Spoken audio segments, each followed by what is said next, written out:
તો નમસ્કાર મિત્રો, સ્વાગત છે અમારા નવા વિડીયોની અંદર। આજના સમાચારની વાત કરીએ તો ગુજરાતમાં વરસાદની તીવ્રતા ઓછી થઈ ગઈ છે।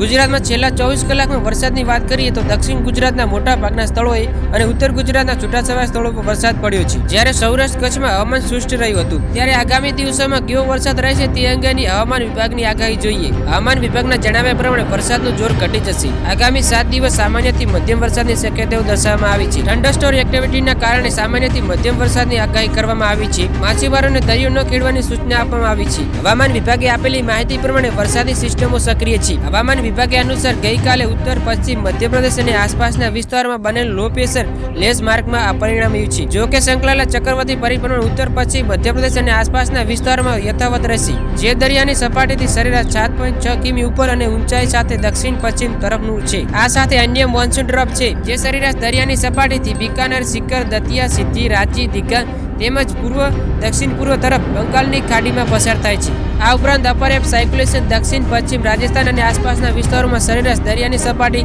1.5 કિમી ઉપર ફેલાયેલું છે। એક તરફ ઉત્તર પશ્ચિમ મધ્યપ્રદેશ, ઉત્તર પૂર્વ બંગાળની ખાડી છે, ઝારખંડ, ગંગા, પશ્ચિમ બંગાળ, બાંગ્લાદેશ સરેરાશ સમુદ્રની સપાટી 0.9 કિમી ઉપર ફેલાયેલું છે। ગઈકાલે ઉત્તર પૂર્વ અરબી સમુદ્રથી દક્ષિણ બાંગ્લાદેશ તરફનો ટ્રફ લેસ માર્ક થયો છે। હવામાન નિષ્ણાત અંબાલાલ પટેલની આગાહી ગુજરાતના વરસાદમાં અપરાઉન્ડ લાવે તેવી છે। તેમણે કહ્યું હતું કે ગુજરાતમાં વરસાદનું પ્રમાણ ધીરે ધીરે ઘટશે। બંગાળના ઉપસાગરમાંથી આવેલો ભેજ ગુજરાતમાં ફરી વરસાદ લાવશે। 3 ઓગસ્ટથી મોટા પૂરાનો વરસાદ પડશે, તો 6 થી 10 ઓગસ્ટ દક્ષિણ ગુજરાતમાં ભારે વરસાદ પડશે। આ કારણે તાપી નદીનું જળસ્તર વધવાની શક્યતા છે।